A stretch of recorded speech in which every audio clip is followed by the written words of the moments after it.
Nagbigay ng kanilang mga reaksyon ang aktres na sina Ann Curtis, Nadine Lustre at TV host na si Bianca Gonzalez matapos lumabas ang mga issue na kung saan nga ay maanumalyang flood control projects.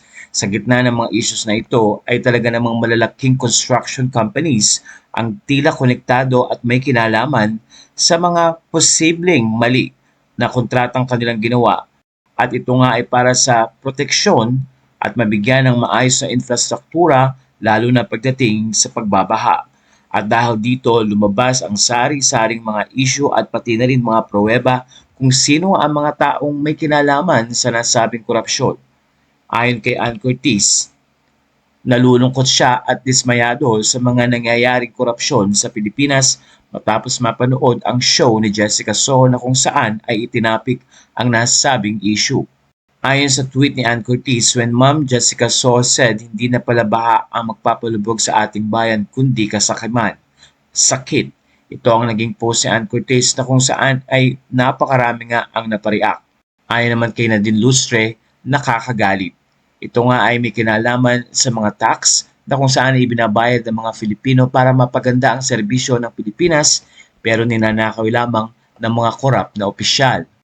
Ayon kay Nadine, I think obviously people are going to react kasi with everything that's been going on with like the typhoons, with the flood and everything, people are not seeing any improvement. So obviously, mali talaga, mali talaga. And I'm really sad seeing that people are really struggling and are going through all of these things, like losing their homes, like even losing their pets, livelihood, just because we can't find a solution for it.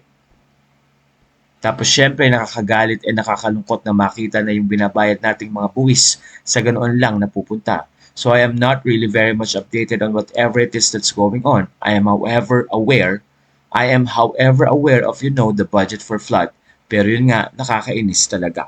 Ikinall out naman ni Bianca Gonzalez ang lavish lifestyle ng ilan sa mga anak ng korap na opisyal. Narito ang naging tweet ni Bianca Gonzalez. My feed filled with posts on the lavish lifestyle of kids of corrupt officials, and here we are, mga walang generational wealth o nakaw na yaman na kumakayod araw-araw na minsan nahihiya pa mag-post ng travel o ng nabili kasi baka mayabang ang dating.